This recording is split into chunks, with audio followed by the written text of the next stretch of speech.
మళ్ళీ ఎక్కడో ఒక దగ్గర ఒక చిన్న రూమును అలాట్ చేసి అక్కడ కూర్చోండి పొండి అనడం అది చాలా అవమానకరంగా ఎల్ఓపి యొక్క స్టేటస్ని దిగజార్చే విధంగా అసలు ఎల్ఓపి గారికి వారికి గౌరవం ఉంటుందే అసెంబ్లీలో. ఆ అసెంబ్లీలో వారు కూర్చోవడానికి సరిగ్గా గది ఇవ్వకపోతే ఇంకా ఎల్ఓపికి లీడర్ ఆఫ్ అపోజిషన్కి గౌరవం ఏముంటుంది? కాబట్టి ఆలోచించాలని చెప్పి నేను కోరుతా ఉన్నాను. అట్లనే రెండవది కూడా ఇవాళ ఎక్కడెక్కడైతే ప్రతిపక్ష పార్టీ ఎమ్మెల్యేలు గెలిచినారో, ఎక్కడెక్కడైతే మా బీఆర్ఎస్ పార్టీ ఎమ్మెల్యేలు గెలిచినారో ఆయా నియోజకవర్గాల్లో ప్రోటోకాల్ చాలా దారుణంగా ఉల్లంఘించబడతా ఉన్నది. చాలా దారుణంగా, ఎప్పుడు కూడా ఇట్లా జరగలేదు. ఎవరైతే కాంగ్రెస్ పార్టీ అభ్యర్థిగా పోటీ చేసి ఓడిపోయినారో వారే ఎమ్మెల్యేగా బిహేవ్ చేస్తూ ఉన్నారు నియోజకవర్గాల్లో. మరి మేమందరం కూడా ప్రజలతో ఎన్నుకోబడిన వాళ్ళం. అది అధికార పార్టీ ఎమ్మెల్యే అయినా ప్రతిపక్ష పార్టీ ఎమ్మెల్యే అయినా మా నియోజకవర్గాల్లో మేము మా ప్రజలతోటి మేము ఎన్నుకోబడిన వాళ్ళం. కాబట్టి ఎటువంటి ప్రోటోకాల్ ఉల్లంఘన కూడా జరగద్దు అని చెప్పి స్పీకర్ గారికి రిక్వెస్ట్ చేయడం జరిగింది. వారికి కొన్ని ఉదాహరణలు కూడా చెప్పినాం. ఇప్పుడు ఈరోజు ఈ సమయంలో కూడా సంగారెడ్డిలో మా చింత ప్రభాకర్ గారు ఇక్కడ వారు గౌరవ ఎమ్మెల్యే వారు ఇక్కడ హౌస్లో ఉంటే అక్కడనేమో ఇనాగ్రేషన్లు జరుగుతూ ఉన్నాయి. దుబ్బాకలో కూడా జరుగుతూ ఉన్నాయి. ఓడిపోయిన కాంగ్రెస్ బీఫామ్ తీసుకొని ఓడిపోయిన వ్యక్తులతోటి అక్కడ ఇనాగ్రేషన్లు చేపిస్తున్నారు గవర్నమెంట్ ప్రోగ్రామ్. మినిస్టర్ గారు ఉంటే మాకేం అభ్యంతరం లేదు, మినిస్టర్ గారు ఎమ్మెల్యే గారు ఉంటారు. ఇవాళ ఒక పార్టీ నాయకులు పోయి, కాంగ్రెస్ పార్టీ నాయకులు పోయి మరి వాళ్ళ గవర్నమెంట్ ప్రోగ్రాంలలో వాళ్ళే ఉంటున్నారు. కళ్యాణ లక్ష్మి చెక్కులు సంగారెడ్డిలో మేము స్పీకర్ గారికి కంప్లైంట్ చేసినాం, ఫొటోస్ కూడా చూపించినాం. సంగారెడ్డి నియోజకవర్గంలో మా చింత ప్రభాకర్ ఆరోగ్యం బాగాలేదు, మరి పక్షవాతం వచ్చి ఉన్నది. కళ్యాణ లక్ష్మి చెక్కులు పంచడానికి ఆర్డీఓ గారి దగ్గరికి పోయి కూర్చుంటే 2 గంటలు కూర్చోబెట్టారు. ఎమ్మెల్యేగా ఓడిపోయిన ఎమ్మెల్యే ఎవరైతే అభ్యర్థున్నారో ఆయన కాదు, వారి భార్య రావాలి, వచ్చిన తర్వాత పంచుతాము అని చెప్పి ఆర్డీఓ గారు అంటారట. అక్కడ కాంగ్రెస్ పార్టీ అభ్యర్థి భార్య రావాలనంట, భార్య వచ్చిన తర్వాత ఎమ్మెల్యే గారు కళ్యాణ లక్ష్మి చెక్కులు పంచాలన్నట అని ఆర్డీఓ గారు అంటారట. ఆర్డీఓ గారి మీద ఇమీడియట్ యాక్షన్ తీసుకోవాలని చెప్పి స్పీకర్ గారికి మేము కోరడం జరిగింది. మరి ఇటువంటి ప్రోటోకాల్ ఉల్లంఘనల మీద సీరియస్గా స్పందించకపోతే మరి అది ప్రజాస్వామ్యాన్ని కూని చేసినట్టే అవుతుంది. మా అందరికి కూడా స్పీకర్ గారు మీరే రెస్క్యూగా ఉండాలని చెప్పి వారిని కోరడం జరిగింది. మరి వారు చీఫ్ సెక్రటరీ గారికి పిలిపించుకొని మాట్లాడి ప్రోటోకాల్ ఉల్లంఘన జరగకుండా చూసుకుంటాను. ప్రతి కలెక్టర్ కూడా ఆదేశాలు ఇవ్వమని చెప్తాను. అది ఏ పార్టీ ఎమ్మెల్యే అయినా సరే ఆయా నియోజకవర్గాల్లో వారిదే హైయెస్ట్ ప్రోటోకాల్ ఉండే విధంగా చూస్తాను అని మాట ఇచ్చినారు స్పీకర్ గారు. అట్లనే ఇంకా కొన్ని దగ్గరలో ఎవరైతే పోటీ చేసి ఓడిపోయిన అభ్యర్థులు ఉన్నారో వారికి ఎస్కాట్ వెహికల్ పెడతారు పోలీసు వాళ్ళు. ఎవరైతే గెలిచిన ఎమ్మెల్యేలు ఉన్నారో నియోజకవర్గంలో వారు పర్యటించేటప్పుడు వారికి ఎటువంటి ఎస్కాట్ వెహికల్స్, ఎటువంటి సెక్యూరిటీ కూడా ఇవ్వట్లేదు. మరి ఓడిపోయిన ఆ అభ్యర్థులకు మాత్రం సెక్యూరిటీతో పాటు ఎస్కాట్ వెహికల్స్ ఇచ్చి తిప్పుతూ ఉన్నారు. ఇదైతే చాలా అన్యాయం. ఎక్కడ ఇట్లా జరగదు, ఇది అనాగరికం కూడా. మన పోలీసులు కూడా ఆలోచించాలి, డీజీపీ గారు కూడా ఆలోచించాలి. ఇది మంచి పద్ధతి కాదు. ఇది ప్రభుత్వాలు వస్తాయి పోతాయి, ముఖ్యమంత్రులు వస్తారు పోతారు, పార్టీలు మారుతూ ఉంటాయి. కానీ మీరు మాత్రం మీ విధి ఎట్లా ఉంటుందో అట్లా నిర్వర్తించాలి. మరి మీరు ఎట్లా ప్రైవేటుగా ఒక పార్టీ నాయకులకు మీరు ఎస్కాట్లు ఇచ్చి సెక్యూరిటీ ఇచ్చి గెలిచిన ఎమ్మెల్యేలకు ఆ నియోజకవర్గాల్లో సెక్యూరిటీ ఎస్కాట్ ఇవ్వకపోవడం అన్యాయం అని చెప్పి నేను స్పీకర్ గారికి రిక్వెస్ట్ చేయడం జరిగింది, తెలపడం జరిగింది. మరి ఎవరైతే ఏ పార్టీ ఎమ్మెల్యే అయినా సరే అధికార పార్టీ ఎమ్మెల్యేలు ఎక్కడన్నా ఉంటే వారికి ఎస్కాట్ వాహనాలు ఇస్తున్నారు, సెక్యూరిటీ ఇస్తూ ఉన్నారు. మరి అదే ప్రతిపక్ష పార్టీ ఎమ్మెల్యేలకు ఎస్కాట్ వాహనము సెక్యూరిటీ ఇవ్వట్లేదు అంటే ప్రతిపక్ష పార్టీ ఎమ్మెల్యేకు ఏం జరిగినా ఏం పర్వాలేదన్నట్ట వాళ్ళ ఉద్దేశం. అధికార పార్టీ ఎమ్మెల్యేకి సెక్యూరిటీ ఎస్కాట్ వాహనం ఎట్లా ఇస్తున్నారు?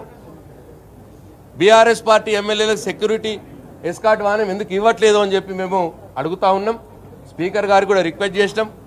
ఎవరిదైనా ఒకటే, ల్యాండ్ ఆర్డర్ ప్రాబ్లం వస్తే ఏ ఎమ్మెల్యేదైనా ఒకటే, అధికార పార్టీ అది ప్రతిపక్ష పార్టీ అని ఉండదు. కాబట్టి ఎట్లయితే మీరు అధికార పార్టీ ఎమ్మెల్యేలకు ఆయా నియోజకవర్గాల్లో సెక్యూరిటీ ఎస్కాట్ ఎట్లయితే ఇస్తున్నారో అట్లా బీఆర్ఎస్ పార్టీ ఎమ్మెల్యేలకు కూడా ఇవ్వాలని చెప్పి స్పీకర్ గారిని కోరినాం. వారు డీజీపీ గారికి కూడా చెప్తానని చెప్పినారు. మరి 3 విషయాల్లో మరి తప్పకుండా స్పీకర్ గారు ఇంటర్వ్యూని అవుతానన్నారు. మరి చూస్తాం. మరి స్పీకర్ గారి మీద మాకు అపారమైన గౌరవం ఉన్నది. మరి ఎల్ఏ మినిస్టర్ గారు కూడా వారు కూడా దీని మీద దృష్టి సారించాలి. లేకపోతే డెఫినెట్గా మా పోరాటం ఉంటుంది. మేము మా పోరాట మరి దాన్ని ప్లాన్ చేసుకోవాల్సిన అవసరం వస్తుందని చెప్పి మనవి చేస్తా ఉన్నా. తప్పకుండా లీడర్ ఆఫ్ అపోజిషన్ గౌరవానికి తగ్గట్టుగా వారికి ఆఫీస్ ఇవ్వాలని చెప్పి కోరుతా ఉన్నాం మరొకసారి. అట్లనే ఇప్పటిదాకా ఎట్లనైతే ఎంత ఏరియా ఆఫీస్ అయితే ఉన్నదో ఇప్పుడు కూడా గంతే ఏరియా ఆఫీస్ ఇవ్వమంటున్నాం. మేము ఎక్కువ ఏం అడుగుతలేము. ఆ ఫెసిలిటీ ఇప్పటిదాకా ఎట్లా ఉందో గట్లనే ఇప్పుడు ఇవ్వమంటున్నాం లీడర్ ఆఫ్ అపోజిషన్ వారికి. అట్లనే గెలిచిన బీఆర్ఎస్ పార్టీ గెలిచినటువంటి ఎమ్మెల్యేల ప్రోటోకాల్ ఉల్లంఘన జరగకుండా చూడాలని చెప్పి స్పీకర్ గారిని కోరినాం. చీఫ్ సెక్రటరీ గారిని కూడా కోరుతా ఉన్నాం. అట్లనే ఎట్లనైతే అధికార పార్టీ ఎమ్మెల్యేలకు మరి ఎట్లయితే ఎస్కాటు సెక్యూరిటీ వాహనాలు ఇస్తున్నారో అట్లనే బీఆర్ఎస్ పార్టీ నుంచి గెలిచిన ఎమ్మెల్యేలకు కూడా ఎస్కాటు సెక్యూరిటీ వాళ్ళ నియోజకవర్గంలో వాళ్ళు పర్యటించేటప్పుడు మరి ఇవ్వాలి, వారికి భద్రత కావాలి అని చెప్పి మరి స్పీకర్ గారిని కోరినాం. డీజీపీ గారిని కూడా కోరుతా ఉన్నాం. మరి 3 విషయాల్లో తప్పకుండా వారు చర్యలు తీసుకోవాలని చెప్పి కోరుతా ఉన్నాం. అట్లనే ఇంకొకటి మా గౌరవ ఎమ్మెల్సీలకు కూడా మరి ఒక అకామిడేషను మరి ఇక్కడ కావాలని చెప్పి కోరడం జరిగింది. మా గౌరవ ఎమ్మెల్సీలు అందరూ కూడా అసెంబ్లీలో ఒక రూమ్ వాళ్ళకు కూడా ఇవ్వాలని చెప్పి కోరడం జరిగింది. 4 విషయాలు స్పీకర్ గారిని కోరడం జరిగిందని చెప్పి మనం చేస్తాం. Thank you.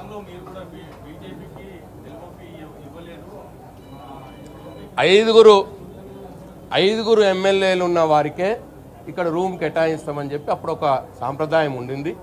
అట్లా ఎవరెవరికైతే 5 ఎమ్మెల్యేలు ఉన్నారో అందరికి కూడా రూమ్ కేటాయించడం జరిగింది. ఇక్కడ ఇష్యూ 5 ఎమ్మెల్యేలు ఉంటేనే రూమ్ కేటాయిస్తారు. అసెంబ్లీలో అదే సాంప్రదాయం ఉండింది తరతరాల నుంచి, అట్లనే కేటాయించడం. నేను మాట్లాడుతున్నది లీడర్ ఆఫ్ అపోజిషన్ గురించి మాట్లాడుతున్నాను. నేను లీడర్ ఆఫ్ అపోజిషన్కు ఏ స్పేసు ఏ ఫెసిలిటీ అయితే అసెంబ్లీలో తరతరాలుగా ఉంటా ఉన్నదో అదే అటువంటి స్పేసు అటువంటి ఫెసిలిటీ లీడర్ ఆఫ్ అపోజిషన్కి ఇవ్వాలని చెప్పి కోరుతాం. Thank you. Electronic media print media మిత్రులందరికీ కూడా నా నమస్కారాలు తెలియజేస్తా ఉన్నాను.